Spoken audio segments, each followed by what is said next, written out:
মানুষেরই আগ্রহের জায়গা আছে, সেটা হলো যে যেই আর্মি পার্সনদের বিরুদ্ধে গ্রেপ্তারি পরোয়ানা দেওয়া হয়েছিল, অন্য আরও অনেক আসামি আছেন, তো তাদের কালকে ডেট আছে। তো আপনাদের কাছে এখন ইনফরমেশন কি, কালকে কি তাদের হাজির করা হবে? যদি না হয় তাহলে প্রক্রিয়াটা কি হবে আইনগতভাবে? আপনারা জানেন যে আন্তর্জাতিক অপরাধ ট্রাইব্যুনালের পক্ষ থেকে বেশ কয়েকজন সাবেক এবং সার্ভিং সামরিক কর্মকর্তাদের বিরুদ্ধে ইনফোর্সড ডিসঅ্যাপিয়ারেন্সের অভিযোগে গ্রেফতারি পরোয়ানা জারি করা হয়েছে। আগামীকালকে ট্রাইব্যুনালে ওই মামলা দুটির নির্ধারিত তারিখ আছে। ট্রাইব্যুনালের অর্ডারশিট থেকে দেখা যায় যে এই তারিখে বলা হয়েছে যে ইন্সপেক্টর জেনারেল অফ পুলিশকে অর্ডার দেওয়া হয়েছিল যে উনি এই ওয়ারেন্ট অফ অ্যারেস্ট এক্সিকিউট করবেন এবং যে সকল আসামিদের বিরুদ্ধে গ্রেফতারি পরোয়ানা জারি হয়েছে তাদের সংশ্লিষ্ট কর্তৃপক্ষকেও এই অ্যারেস্ট অফ ওয়ারেন্ট একটা কপি পাঠানো হয়েছে। এখন এই আইন অনুযায়ী দুটি কাজ ওনারা করতে পারেন। একটি হলো যে ওনারা আইনের প্রতি শ্রদ্ধাশীল হয়ে এই ওয়ারেন্ট অফ অ্যারেস্ট সম্পর্কে জ্ঞাত হয়ে ট্রাইব্যুনালে এসে হাজির হতে পারে, অথবা আইন শৃঙ্খলা বাহিনী তাদেরকে গ্রেফতার করে ট্রাইব্যুনালে নিয়ে আসবেন। এই দুটির যে কোনো একটি। ট্রাইব্যুনাল আইন অনুযায়ী যদি ওনারা হাজির হন অথবা গ্রেফতার করে ওনাদেরকে ট্রাইব্যুনালে হাজির করা হয়, ট্রাইব্যুনাল চাইলে তাদেরকে জামিন প্রদান করতে পারেন যদি তারা জামিন চায় এবং জামিনের গ্রাউন্ড থাকে, অথবা তাদেরকে জেল হাজতে প্রেরণের আদেশ দেয়। যদি জেল হাজতে ওনাদেরকে প্রেরণের আদেশ দেয় তবে কারা কর্তৃপক্ষ, যেটি স্বরাষ্ট্র মন্ত্রণালয়ের অধীনে, ওনারা সিদ্ধান্ত নেবেন যে ওনারা কোন কারাগারে।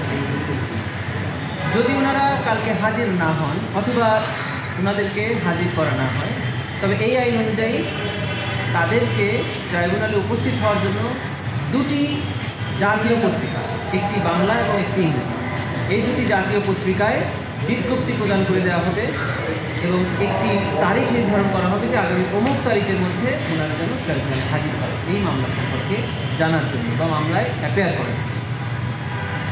এই পত্রিকার বিজ্ঞপ্তির দিনেও যদি ওনারা হাজির না হয় তাহলে এই ওনাদেরকে পলাতক তাদের পক্ষে স্টেট ডিফেন্স কাউন্সিলে কেস করা হবে এবং এই স্টেট ডিফেন্স কাউন্সিল ওনাদের পক্ষে মামলা করবে। এটা হলো ট্রাইব্যুনালের। এমনি কি ওনারা গ্রেপ্তারে আছেন বা ওনাদেরকে হাজির করা হবে বা কিছু এই ধরনের কোনো ইনফরমেশন আপনাদের কাছে এখন পর্যন্ত আছে কি না? প্রসিকিউশনের কাছে এই ধরনের কোনো ইনফরমেশন আসবে না, কারণ গ্রেফতারি পরোয়ানাটা জারি করেছে ট্রাইব্যুনাল। কনসার্ন অথরিটির কাছে গ্রেফতারি পরোয়ানাটা পৌঁছে দিয়েছে ট্রাইব্যুনালের রেজিস্ট্রার অফিস। রেজিস্ট্রার অফিসের কাছেই এই সংক্রান্ত তথ্য আসবে। এরপরে কালকে ট্রাইব্যুনাল ঘোষণা করবেন যে তাদের কাছে আদৌ কোনো তথ্য এসেছে অথবা প্রসিকিউশন যদি জানতে পারে ট্রাইব্যুনালের মাধ্যমে যে তাদের নন এক্সিকিউশন রিপোর্ট এসেছে, তখন আইনের বিধান প্রসিকিউশন ট্রাইব্যুনালকে জানাবেন যে পরবর্তীভাবে। আচ্ছা, এর আগে যখন পত্রিকা বিজ্ঞপ্তি প্রকাশ যাদের ক্ষেত্রে হয়েছে তারা একেবারেই অ্যাবসেন্ট। এখানে খালি চোখে, আইনের চোখে না হয় খালি চোখে আমরা দেখছি যে এই 15 জন সেনা হেফাজতে আছে এবং তারা তাদের কর্তৃপক্ষ জানিয়েছে। সেই ক্ষেত্রে এখানে পলাতক হিসেবে কি কোর্ট এটা বিবেচনা করবে? কোর্ট তো বুঝতেই পারছে যে আছে।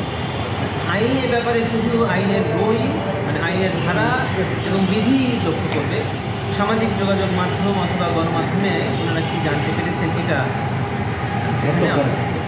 সেনা সদর তো ব্রিফিং করে বলেছে তাদের হেফাজতে 15 জন আছে, সেটা আনঅফিসিয়ালি বলেছেন। আপনারা কি বলবেন? ওনারা এক্সিকিউশন অফ ওয়ারেন্টটা পায় না, এটা ওনারা কালকে যদি তারা না আসে তখন কি আপনারা এই প্রসঙ্গটা কোর্টের কাছে সাবমিট করবেন যে আমরা দেখেছি যে তারা তো ইতিমধ্যে সেটা চিফ প্রসিকিউটর আমাদের। জি হচ্ছে যে এইখানে তো 15 জনের ব্যাপারে তারা একটা স্বীকারোক্তি দিয়েছেন, বলেছেন ব্রিফিং করে, কিন্তু এর বাইরে আরও যারা আছে, বিশেষ করে স্বাধীন পিসি যারা ছিলেন এরা পলাতক, তাদের ব্যাপারে কোনো ধরনের পরবর্তী আপনাদের চিন্তাভাবনা কি বা এই ব্যাপারে? এখানে ক্ষেত্রে সার্ভিং অথবা রিটায়ার্ড সকলের ক্ষেত্রে, শুধু তারা নয়, এই দেশের যে কোনো নাগরিক যার বিরুদ্ধে এই আইন প্রযোজ্য হয়েছে সকলের ক্ষেত্রে এই একই ধরনের নিয়ম, একই ধরনের বিধান প্রযোজ্য।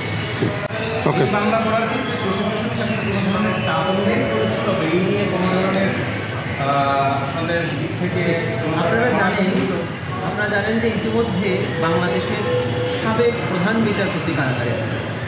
আপনারা জানেন যে সাবেক বেশ কয়েকজন মন্ত্রী যারা রাষ্ট্রের উচ্চতর অবস্থানে ছিলেন, ইভেন বাংলাদেশের সাবেক প্রধানমন্ত্রীর মামলা এখানে চলছে। সাবেক অনেক রিটায়ার্ড এবং সার্ভিং আর্মি অফিসারকেও এইখানে জুলাই গণহত্যার বা জুলাই মানববিরোধী অপরাধের মামলায় নিয়মিত এখানে আনা হয়েছে। এখানে আসামিকে আমরা সেটা দেখছি না, আমরা দেখছি যে আইন কীভাবে বলেছে আমাদেরকে। আইন একজন অ্যাকিউজকে যতটুকু সুবিধা দিতে বলেছে, প্রসিকিউশন পূর্ণ সুবিধা দেওয়ার জন্য।